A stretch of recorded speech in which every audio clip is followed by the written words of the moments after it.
number one. Yeah. We do the whole thing? Yeah. Well, You do one question at a time. And then, yeah. you have another minute and a half. I'm sorry. And then how do we join forces with non-Indigenous communities? So there's two answers to this question. So in having this discussion, one of our table members is from Saskatchewan, Canada, and she really spoke about the issues in Saskatchewan. And so as a table, I think we discussed how we can work together. And next year at the Canadian Association of HIV Research, which is taking place in Saskatchewan, make a point. We cannot leave Saskatchewan the way we find it when we go there in 2019. Issues of racism, stigma, criminalization, opioid use, the lack of healthcare, the lack of fresh water. There needs to be coalescing with different partners to go there and make a statement. If the statement is national, if we are going to sign, I don't know if you're going to go to the Premier's office, carry placards, I'm on for it, but there has to be a statement made to change the situation in Saskatchewan now that we are going there in 2019. And the other way was frank conversations in building partnerships. So building partnerships and allies while being honest with each other and making people understand, you can be my partner, but that doesn't mean you own these things. You're a visitor, you're a settler, you're an ally, you're not someone with the same lived experiences. And I think the last one was working from an intersectionality framework and learning how to connect, but also learning how to say no. And key, most important, acknowledging intersectionality and truth and reconciliation trainings across the different partner organizations, the different future partners and alliances. Next steps. Hold people accountable, get allies to the table, fight systemic challenges and call them what they are: racism, colonization, and everything else that they are called. Names of their colleagues. Wow, thank you.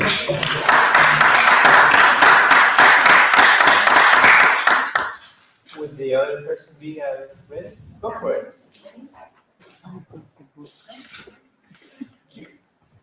I don't think she says you're gonna do it. You want to do it? That's her way of saying you're doing it.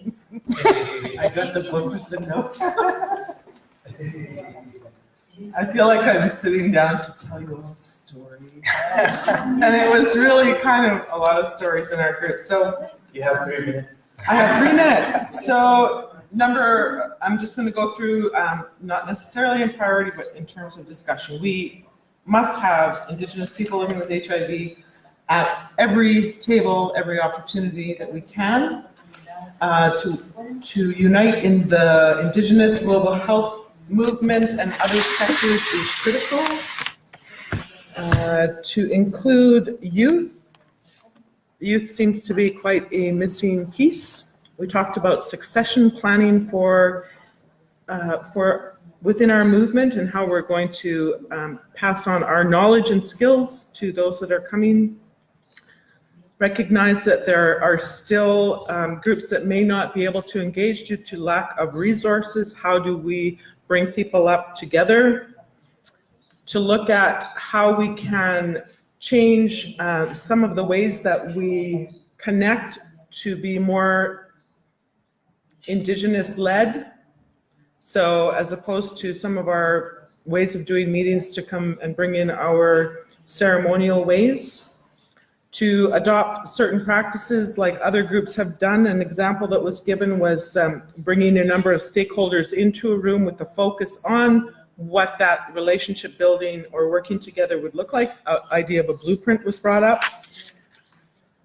When we got to the necessity of looking not only at what is happening at the grassroots level, but how we connect that through all of the different levels of engagement that we have, to remember our traditional knowledge keepers, the people that are on the front lines, and what the consistent message is going up is something that we still need to talk about. There's also if we're all going to base our action on the strategic plan of IGWA, we need to look forward with a action or implementation plan, which really will assist us in setting our own success story factors, what our roles and responsibilities will be in order to meet what not only the strategic plan, but perhaps even the 10-point plan. How does that apply to us? We are looking at how we bring in other leaders, and I'm probably missing some of this because we had a very rich conversation. But to not give up on what we've already started, to build on it, to look at how our inclusion practices can include all of the organizations and peoples that we've talked about. And I think that the specific was to, and this got into our real objective focus, is that we should by November have a written plan and budget to begin organizing the action that we are setting out to accomplish. And questions then started to come up about what the process would be, who would be responsible for leading some of those efforts, and to really continue to critique our process, but go forward. Is that 3 minutes? Yes. Thank you.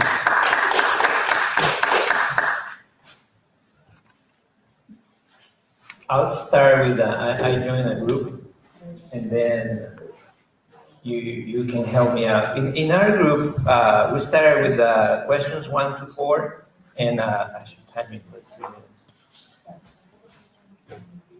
And we went all over the place, but something that we spent most of the time talking was about something that we know, but being face to face, recognizing the great differences between different indigenous groups, and the differences in cultures and resources. And so, while at some point it could be, of the different questions, that would be the easiest one, how to build partnership among indigenous peoples, and to realize, like, no, we are so different, we have different resources, and it's not the easiest part. And then somebody else said, yeah, it's easier to start working on partnerships with some organizations because I can infiltrate that organization, but I can't infiltrate that other tribe. So the partnering among us is a work in progress. So anyway, we spent a lot of time just talking about that part. And then we moved to something that the other group talked about collective wisdom and how to increase that collective wisdom. And primarily because of those differences and the lack of resources, and how many indigenous communities in some parts of the world have more, not in a who has it better or has it worse, but have more access to some types of healthcare and the use of traditional healing practices. And in other parts of the world, people don't have access to that at all. And so how do we then build that body of knowledge that can be shared throughout the world? And one example was from our sister, from the Sami sister, and how if she talks to her healthcare providers about some traditional healing practices, they will laugh at it. Right. While in other parts of the world, the traditional healer is in the hospital, is in the clinic. So how do we work together to make sure that, and this went beyond HIV, right? Any type of healthcare. How do we share that knowledge about traditional healing in a way that in some other parts of the world they won't laugh at us for that? So that was very, very interesting. And so when we came to action plans, we moved it from the what can I do as a person, and then what can we do as an institution, and we had some ideas that we'll share later. But one thing was that for some of the traditional healing practices that have been implemented in healthcare systems like in Canada or Australia, there's literature that shows the value of it and how it improves health. And so then this other community, like the Sami community, could benefit from getting that. So one action plan that we would like to propose is to find a way to have a library, a bank of documentation on traditional healing practices from around the world. So when a community like hers needs that evidence to show that it works, it's there. But right now, I have access because I'm in academia, but a lot of people don't. So can we do that with the United Forum for Indigenous People? Or can we do it with the Canadian Association? I mean, seems simple enough. It's never simple. But. So that was one of the action plans. And then there were some other questions that started to come up at the end that were similar to your group as far as next step, who's gonna do it? IWA? Who's IWA? And leadership, and who gets to be part of IWA? How do you sign up for it, somebody asked. And then how are the leaders elected? Which is similar to what you were saying here. We do something by November, who's gonna lead that? And so that may be some questions that we have for the larger group. Anything else from my table? Okay, so any questions, reactions to anything that anybody said from your own table or to the other table? This is the time. We have some time to digest that. So, yes. I believe there was something at the front. Sorry, can you use the microphone, please? Okay.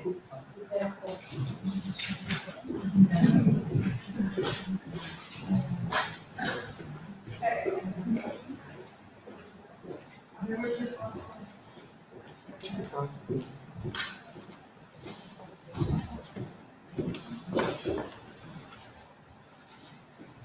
was just one thing that we missed, and it was the shared financial responsibility for the, instead of cannot have more responsibility for the workshop. Thank you. I'll expand on that. There was something that everybody in the table was very grateful for IWA and the Canadian government, but it was like, well, can somebody else pitch in, right? And can Australia pitch in, and New Zealand, and other countries with more resources, and everybody at the table was like, yes, but we don't know how to. So one suggestion that actually James had was that I think the Canadian group has access, or they talk with the Ministry of Health, so maybe advocate with the Minister of Health from Canada to talk to the one from New Zealand and Australia, so more at the policy level to say, hey, we've been funding this thing, it's going great, you pitch in some money. But there's a lot of people from New Zealand and Australia that are part of the group, and we're paying for everything. In more diplomatic ways, but something to that effect. Thanks for reminding me. Any other comments, questions? You want me to respond? Please? Let me see someone else. No, go for it.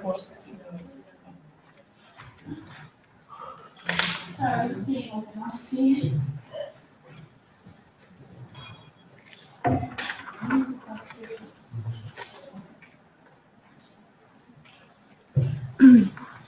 I'll put it up there.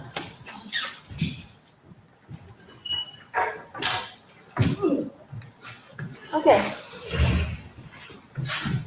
So, as far as IGRA is the longest body of us, it was established in Ottawa, and there were some criteria that people put together as to what IGRA membership would look like.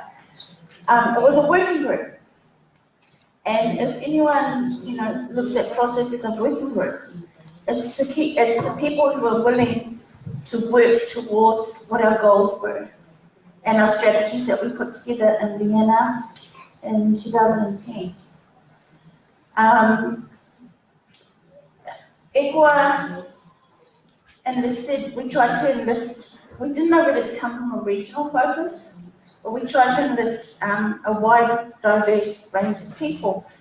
However, there were some of our elders involved in the conversation, and Clive was there as well, and from New Zealand, and actually my mother. And there was a discussion around, you know, traditionally, there's always been that gender balance. And so there was a discussion that we needed to have at least a gender balance from each country that are involved. And as the conversation of, and this was inclusive of and Amaranta was there as well, making sure that if the people identified as trans women, trans men, that they were part of that balance. There was also some traditional sort of values and belief systems that we saw that were similar between all the cultures, which came out of a study that was done, Renee, the tri-country study, identified a lot of things around our ethical practices. So that was another basis to the actual criteria and setting up of ICWA. Then we started getting into like, what were the practical requirements that we needed? Like we needed someone to have the internet, consistent, reliable internet. And you know, that wasn't always easy. We had a leader from the Pacific who couldn't always, he never could get on the internet. So, you know, we realized that as we were going along, that these were challenges for people. We also knew that we couldn't expect, like there's some organizations that expect you have to have English as a language that you know. We said, we don't have to do that. I mean, one of those, for example, is the setup of this conference was that you had to be English, be able to speak English.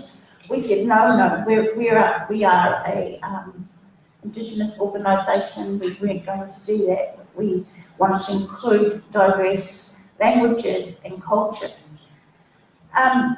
Sorry, getting messages up here, right?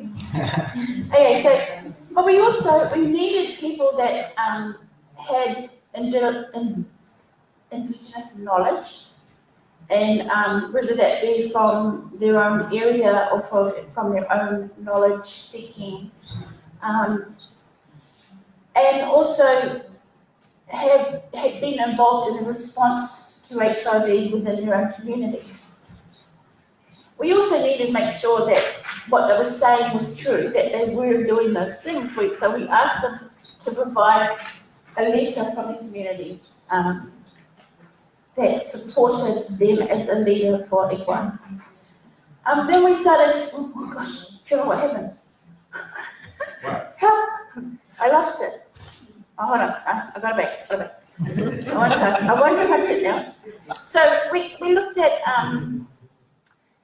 we also needed people that, you know, we wanted some skills. We needed people with skills. We needed people that could relate and understand issues pertaining to living with HIV.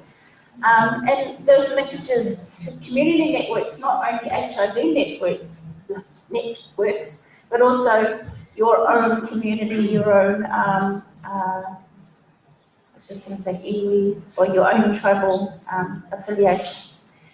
And then we started getting even bigger, and we started to include the key populations that UNAIDS, Global Fund, and World Health Organization stipulated, which were people such as like MSM, IDU, sex workers, transgender, women, children, youth, people living with HIV. Now, for us, you know, with I suppose the overall focus of ICWA was always about Indigenous people being listed as a key population at that level. And we are all those key populations within Indigenous people. We are MSM, we are sex workers, we are transgender, you know, we are all of those key populations within our own communities.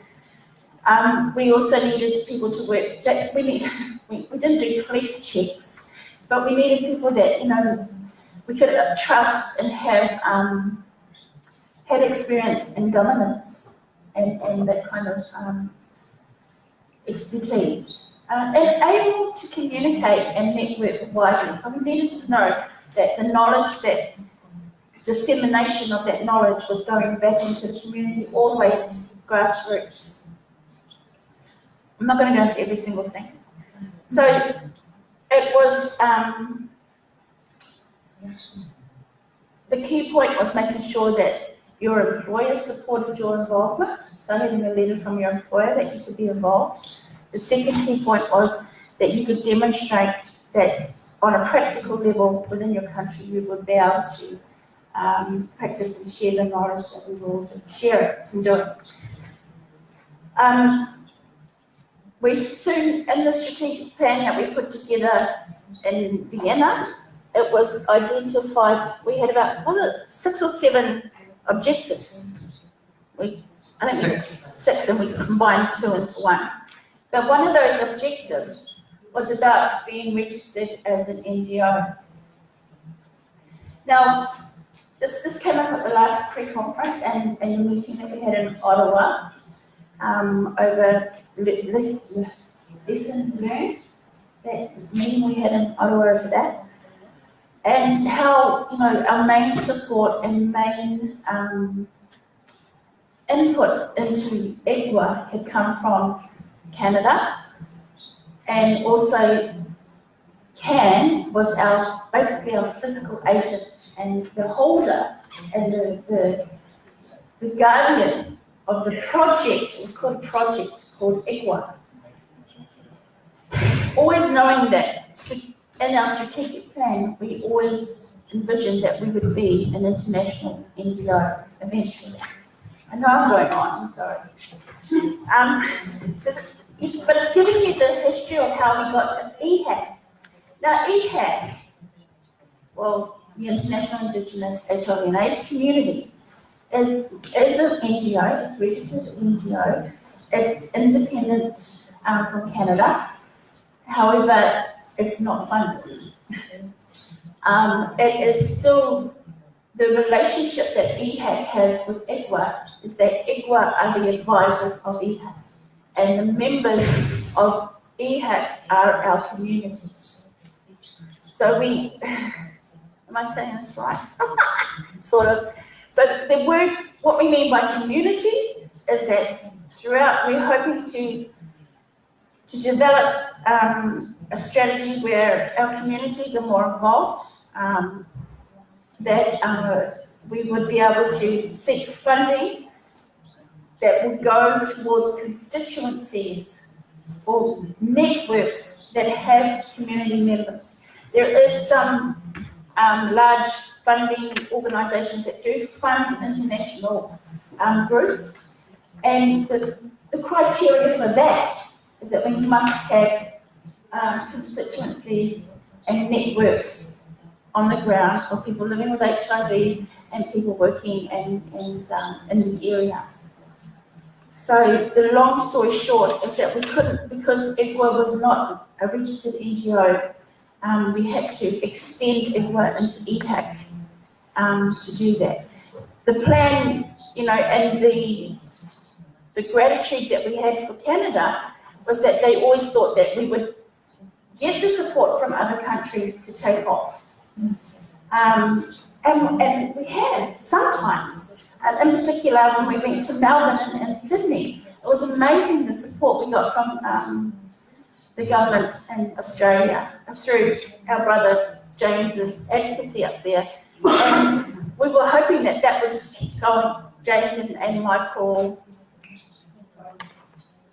Costello, you know, the advocacy they did, we were hoping that it would continue to support their network in Australia and continue to support IGWA or EHAC as an international network. It didn't happen. And as you know, governments change, priorities change. HIV was losing traction as a priority in the Millennium Development Goals, the Sustainable Development Goals, and a lot of organisations in the last, I'm sorry now, but last 3 years have had their funding cut significantly. And when I'm in those meetings and I hear people complaining about that, I say, welcome to my world. Come on in. This is what we've been putting up with for quite a while. It's actually nothing, operating on nothing. If it wasn't for Canada, we wouldn't be here. And that's the reality. If only we could get the other, I mean, I've even had letters from the Canadian government, a previous minister in Canada, write to my minister in New Zealand to put pressure on them to support IGWA, and it didn't work.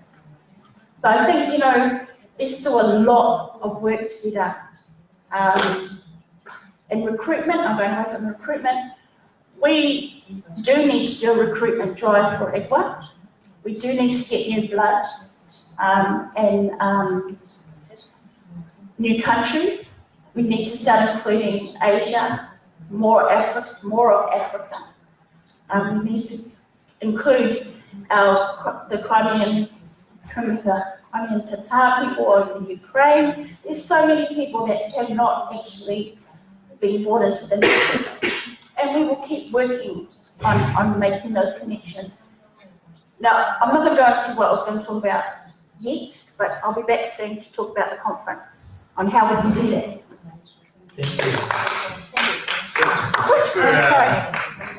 Thanks for providing context to Long-winded one. IGWA. Yeah. Sorry. There is one remaining part, Trevor. There's one remaining part in 1 minute. How does one become a member? In the past, now we have to be careful to differentiate between EHAC and IGWA. So for IGWA, we usually do a call for recruitment about once a year.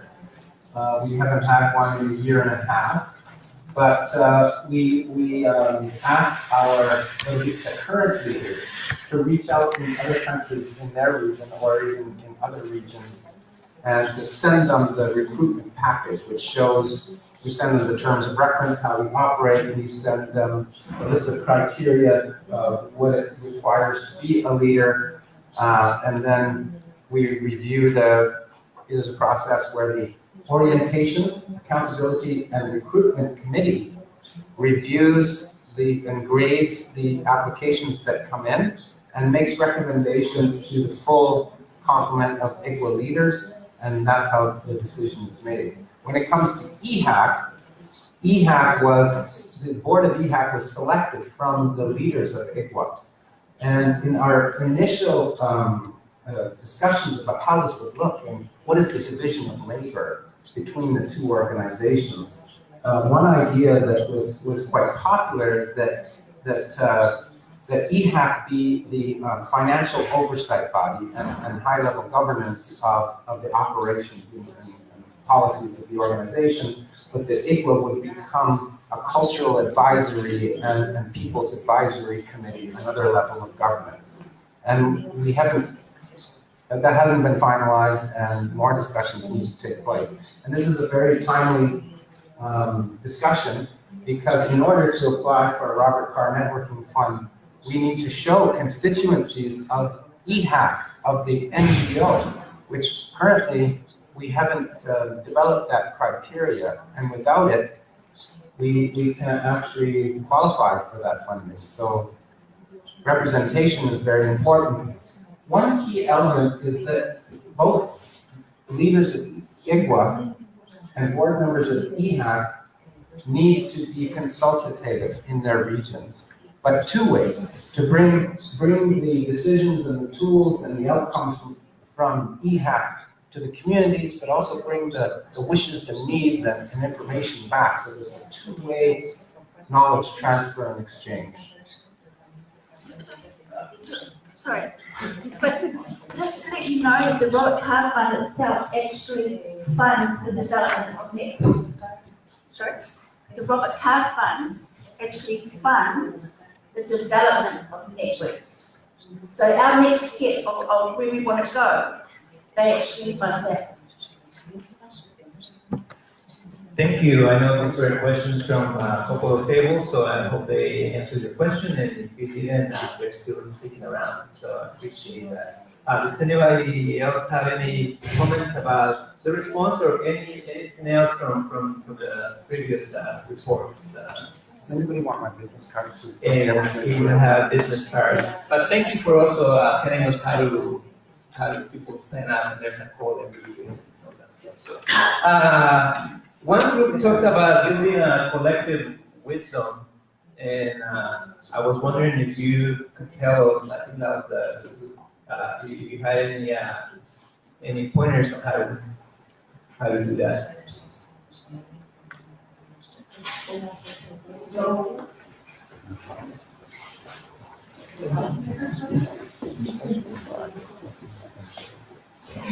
That's all right around here. So I think that part of where that actually began was the reflection on how Indigenous cultures around the world have similar stories. So even thinking of stories like the silly hyena in Africa and the chicken coyote in Canada. And so that we recognize that while we have different medicines and different expressions of those stories, that, I went to my grandmother, you went to your grandmother, somebody else went to their grandmother, and those traditional medicines, those cures, those treatments for what might be alienating or contaminating for cramps or muscle pain, that we all had stories like that. From different contexts, or knew of stories like that, and often also had stories of instruction of the sharing of that knowledge, and the passing on of that knowledge to colonization. And so I'm concerned about how they get passed on to our children. But we recognize that there would be ways Indigenous peoples around the world to be able to create spaces to share and recognize that we have those common threads and those collective wisdom that we might be able to, I suppose, build bridges, right? And be united in our differences by those similarities, so that we could begin a dialogue from that place.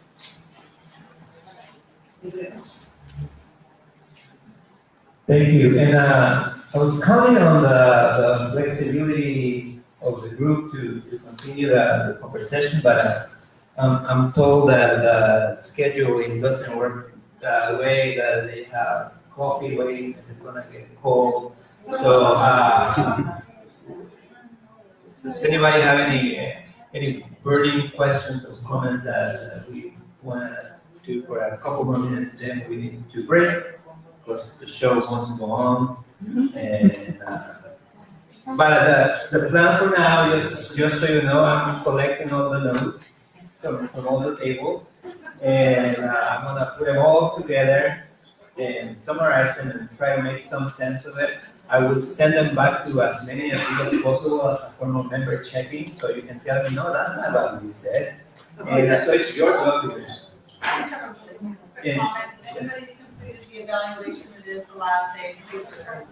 Make sure to do the evaluations as well. So anyways, you will see the reports. You will go back to you, and I hope that you can give me feedback so we can have a good document. 10 minutes? 10 minutes for a final ceremony and closing. So let's get a cup of coffee and come back here.